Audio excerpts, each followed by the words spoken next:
जय गुरु जी, शुक्राना गुरु जी, संगत जी। मेरा नाम आरती है और मैं दिल्ली से हूँ। और गुरु जी का कोटि कोटि लख लख शुक्राना जो गुरु जी ने मुझे ये सत्संग सुनाने का मौका दिया है। और ये मेरा दूसरा शुक्राना सत्संग है। पहला सत्संग मेरा गुरु जी ने मुझे 17 साल के बाद बेटा ब्लेस किया। और संगत जी, अगर मुझसे ये सत्संग सुनाने में कोई भी गलती हो गई हो तो मुझे माफ़ कीजिएगा। और मैं अपना सत्संग शुरू करती हूँ। हम 4 बहनें मेरे अंकल के साथ हम गुजरात जा रहे थे गाड़ी से, गुजरात ज्योतिर्लिंग दर्शन करने के लिए, सोमनाथ। और हमने अभी अलवर 50-60 किलोमीटर ही क्रॉस करा था कि मेरे अंकल को ना थोड़ा अजीब सा फील हुआ यहाँ। और हम सिस्टर्स को भी शायद सफोकेशन हो रही थी, क्योंकि गाड़ी के अंदर ना ये 2 जनवरी की बात है और हमें सफोकेशन फील हो रहा था। हम अपने घर से कुछ खाना बना के लेके गए थे, तो वो हीटर और गाड़ी में जो चल रहा था साथ में एसी भी चल रहा था, तो उसकी वजह से हम सबके भी सिर में पेन हो रहा था। लेकिन हम जो घर से बना के लेके गए थे हमने वो थोड़ा थोड़ा खा लिया था, तो हम नॉर्मल हो गए थे। मेरे अंकल जी ने बोला मैं आगे जाके थोड़ी दूर के बाद में लस्सी पी लूँगा। लेकिन थोड़ी देर हुई थी कि ये फिर इनको अजीब सा फील हुआ, ये गाड़ी से उतरे। हमें लगा शायद गैस वैस बन गई है। ये पीछे जाके खड़े हुए और मेरी सिस्टर ने, सबसे छोटी वाली सिस्टर है, उसने देखा कि ये गिर गए हैं। उसने एकदम से चिल्ला के बोला कि बहन भाग, जीजू गिर गए हैं। मैं, संगत जी, जब हम बाहर उतर के देखा ये बिल्कुल रोड पे पड़े हुए थे, कुछ नहीं मूवमेंट। मतलब मुझे लगा कि इनको ना सेकंड कार्डियक अरेस्ट आ गया है, क्योंकि इनको आज से 2017 के अंदर पहला अटैक आया था जिसमें इनको स्टंट डला था। लेकिन गुरु जी की दया से ना ये बिल्कुल ठीक थे, सब कुछ ठीक चल रहा था। लेकिन हमें वही डर लगा कि शायद वही हो गया। और मेरी सबसे छोटी वाली सिस्टर ने हिम्मत दिखाई। एक सिस्टर गाड़ी रोकने में लग रही थी, एक सिस्टर बच्चे को पकड़ रही थी। और मैं और मेरी सबसे छोटी सिस्टर मुझसे बोली हिम्मत दिखा के, बहन जीजू को CPR देते हैं। हम इनको चेस्ट पे हाथ से प्रेस करने लग रहे थे और मैं इनको माउथ टू माउथ दे रही थी। और इतने में 1-2 लोगों ने गाड़ी रोकी और फिर हमने फिर इनको दिया। इनका फेस बिल्कुल रेड होता गया, इनका फेस पीला होता गया, नीला होता गया, ना कोई मूवमेंट। फिर मेरी सिस्टर ने इनको 2 मुक्के भी मारे यहाँ पर चेस्ट में। और फिर इसके बाद इनको फिर हमने ये दोबारा रिपीट करा CPR देना। फिर इन्होंने इतनी जोर की गहरी सांस ली, उसके साथ ये वापस आए। पता नहीं, गुरु जी की मेहरबानी है, बहुत बहुत लख लख शुक्राना कि ये होश में आए। फिर भले लोगों ने बोला आगे टोल रोड है, हम आपको वहां तक छोड़ देंगे, आपको कोई हेल्प मिल जाएगी। वो टोल रोड तक हमें लेके गए आगे। वहां से हमें एक भला लड़का मिला, वो गुरु जी का ही भेजा हुआ था। उसने बोला दीदी आगे गांव में ना 3 किलोमीटर दूर पे गांव में हॉस्पिटल है, अभी वहां ले जाते हैं। वो लेके गया। वहां उस हॉस्पिटल में कोई फैसिलिटी नहीं, संगत जी। उन्होंने इन्हीं की दवाइयों में से इन्हीं की कोई एक मेडिसिन इनके जीभ के नीचे रख दी। लेकिन तब भी इनकी तबीयत बहुत ज्यादा खराब थी। ये मुझसे बोल रहे थे मेरा कुछ नहीं पता, बच्चों को देख लेना। और फिर वही लड़का हमको ये बोला दीदी मेरी बात मानो, दिल्ली तो दूर पड़ जाएगा, आप एक काम करो 50-60 किलोमीटर वापस चलते हैं, एम्बुलेंस करवा देता हूँ, अलवर चलते हैं। तो वो एम्बुलेंस करवाई उसने। मैं और मेरी छोटी सिस्टर मेरे अंकल को लेके हम अलवर के लिए निकल गए। और वही भला लड़का हमारी गाड़ी ड्राइव करके हमारे पीछे पीछे मेरी बाकी दोनों बहनों को और मेरे बेटे को लेके आए।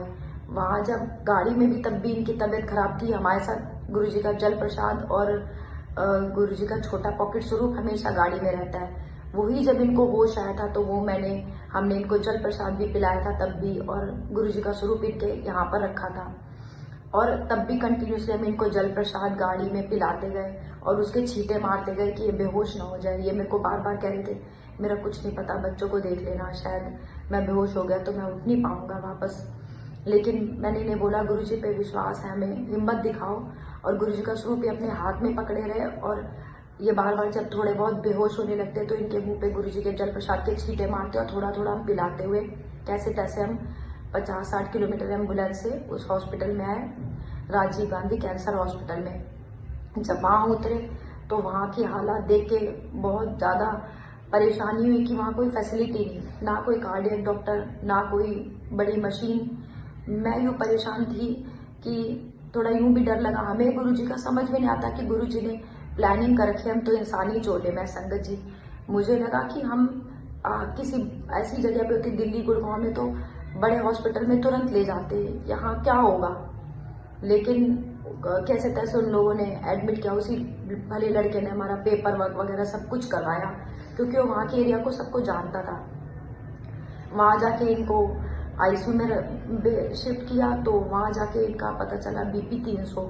इतने मेरी 3rd नंबर वाली सिस्टर के अंकल हैं, वो आर्टमस में जॉब करते हैं, तो उसने हाईवे पे फ़ोन कर दिया था, वो तभी निकल गए थे। इतने में वो भी आ गए थे। तो वहाँ के डॉक्टर्स ने बोला कुछ नहीं कर सकते, बस अब एक शॉक ही तरीका है। 90% हम कुछ नहीं कह सकते, 10% बस चांस है कि फिर उन्होंने बोला शॉक ही देना पड़ेगा। उन्होंने शॉक दिया, इनका तुरंत बीपी 300 से 110 आया। वो बोले लाइफ सेव हो गई है। फिर मेरी सिस्टर के अंकल ने अपने आर्टमस वालों से पूछा कि हाँ अलवर में सबसे बेस्ट हॉस्पिटल कौन सा है, तो वो भी बगल में ही पता चला, 1 किलोमीटर दूर था उस हॉस्पिटल से। फिर इन्होंने ये हमारे साथ एम्बुलेंस में गए, उसके अंकल मेरे अंकल को लेके, और मैं और मेरी छोटी सिस्टर सोलंकी के लिए, और वो भला लड़का फिर हम लोगों की गाड़ियाँ ले लेके मेरी सिस्टर्स को ले लेके उस हॉस्पिटल तक आए पीछे। वहाँ इनके टेस्ट वगैरह हुए, बिल्कुल ठीक हुए, थोड़े नॉर्मल हो गए। 2-3 घंटे हम रुके। फिर वो भला लड़का बोला हमसे, 3 बजे की बात है, इतने बोला दीदी आप लोग सुबह से परेशान हो, आप कुछ खा लीजिए, थोड़ा बहुत, मेरी जान के लोग हैं, आपके लिए खाना बनवा दूँ। हमने बोला नहीं भाई, आपने बहुत हेल्प करी है और आपने हमारा बहुत साथ दिया है, और फिर अब हम इन्हें ना आर्टमस लेके जाएंगे, अब ये थोड़े नॉर्मल है, अब हम वहीं लेके जाएंगे। तो मेरी सिस्टर के अंकल ने बोला अब आप ना एक काम करिए, आपकी कैब वगैरह करवा देता हूँ मैं, अब आपको भी दूर जाना होगा, आप इतने आपको पैसे देने के लिए बोला कैब कराने के लिए, लेकिन वो बिल्कुल नहीं माना। उसने 1 रुपया नहीं लिया और बोला, एक ही जवाब दिया कि मैंने अपनी ज़िंदगी सेवा में दे रखी है। और उसके बाद हम अंकल को लेके एम्बुलेंस से फिर आर्टमस के लिए निकल गए, और वहाँ जाके जब इनको आईसीयू में एडमिट करा, फिर हम अगले दिन जब इनसे मिलने के लिए आए तो डॉक्टर से बात हुई। डॉक्टर्स ने बोला, मेरे अंकल के आगे ही बोला, सुनील जी आपकी ज़िंदगी करिश्मा है। 2 तारीख को आपका दिन बहुत ख़राब था, लेकिन आप किस्मत इतनी ज़ोरदार ले रहे थे ना कि आपके साथ इतने चमत्कार हुए एक ही दिन में। संगत जी, अब समझ में आता है गुरुजी ने मेरे हस्बैंड को एक ही दिन में कितनी बार लाइफ ब्लेस करी है। हम तब नहीं समझ पाए कि होनी लिखी थी। गुरुजी बोलते हैं 90% तुम्हारे कर्म तो मैं ही काट देता हूँ, 10% कर्म तुम्हें झेल मतलब भोग नहीं है, वो भी मैं अपना हाथ पकड़वा के कटवाता हूँ। तो ये मेरे अंकल के 10% के कर्म थे जो उन्होंने हाथ पकड़वा के कटवाए, जिसकी तैयारी गुरुजी ने पहले से कर रखी थी। हर जगह हम 4 लेडीज के साथ, मेरे सिर्फ अंकल थे, और उन्होंने लोग तैयार कर रखे, सब बंदोबस्त कर रखा था। वहाँ के डॉक्टर्स ने बोला अगर आपको हमें नहीं पता आपके साथ रोड पे क्या हुआ था, आप क्यों बेहोश हुए थे, अगर आपका बीपी रोड पे 300 था तो ये चमत्कार है कि आप अलवर तक 60 किलोमीटर साइड इतना ट्रैवल करके इन लोगों की सिर की नस फट जाती है, लेकिन आप बिल्कुल ठीक ठाक। यहाँ आने के बाद दूसरा चमत्कार आपके साथ ये हुआ कि शॉक देने के बाद इंसान चला ही जाता है मोस्टली 90%। एक तो आप हार्ट पेशेंट हो, आपकी 90% कंडीशन बिल्कुल भी ठीक नहीं थी। दूसरा चमत्कार यह तब उस शॉक से वापस आए, बीपी बिल्कुल नॉर्मल आ गया। तीसरा चमत्कार उन्होंने ये बोला सबसे बड़ा कि आपको दूसरा अटैक नहीं आया इस सब में, वरना मोस्टली किसी का 25% मेरे अंकल का हार्ट काम कर रहा है, लेकिन ईसीजी की रिपोर्ट हर हॉस्पिटल में बिल्कुल नॉर्मल कि बीपी 100% हार्ट की फंक्शनिंग को ऊपर नीचे करता है। लेकिन आपके साथ ये चमत्कार हुआ, हार्ट बिल्कुल वैसे का वैसे बिल्कुल सेफ। और डॉक्टर्स ने बोला कि आपके साथ एक ही दिन में इतने चमत्कार हुए। ये सब संगत जी गुरु जी की मेहरबानी, गुरु जी का मैं लख लख शुक्राना करूँ, कण कण से कोटि कोटि शुक्राना है कि गुरु जी ने मेरे हस्बैंड को एक ही दिन में इतनी बार उनकी लाइफ ब्लेस की। और गुरु जी ने, हम 1 तारीख को 2 को निकले थे, हम 1 तारीख को गुरु जी के बड़े मंदिर में और मेरे अंकल दर्शन करने के लिए गए थे। वहाँ भी एक चमत्कार हुआ था इनके साथ कि हम गुरुजी की गद्दी के पास से जब हमारी लाइन निकल रही थी, फ्रंट से 2 लाइन निकलती है, गुरुजी की गद्दी के पास से 2 निकलती है, बाकी तीनों लाइन चल रही थी। लेकिन जैसे ही मेरे अंकल जी गुरुजी की गद्दी के पास से निकल रहे थे, एक सेवादार अंकल ने तुरंत इनके आगे हाथ अड़ा के बोला, रुक जाओ, यहीं खड़े रहो, कहाँ जा रहे हो। उन्होंने ऐसा कुछ बोला कि गुरुजी की मर्जी होती है यहाँ तभी खड़े करते हैं, खड़े रहो या चुपचाप। 5 मिनट तक हमारी लाइन रुकी रही। उसके बाद सेवादार अंकल ने बोला, अब आप जाइए। तो शायद गुरुजी को सब कुछ, गुरुजी को तो जान ही जान है, उन्हें सब कुछ पता है। संगत जी उन्हें पहले से ही होने का पता था, लेकिन गुरुजी ने उसके लिए सब कुछ पहले से तैयार कर रखा था और मेरे अंकल को न्यू लाइफ ब्लेस करी। उसका संगत जी, गुरुजी लख लख शुक्राना, अनंतन शुक्राना, कोटि कोटि शुक्राना, हर एक श्वास से शुक्राना। जय गुरुजी, शुक्राना गुरुजी। संगत जी, मुझसे सत्संग सुनाने में कोई भी गलती हो गई, कोई भी भूल चूक हो गई, उसके लिए आपसे माफी चाहती हूँ। जय गुरुजी, शुक्राना गुरुजी।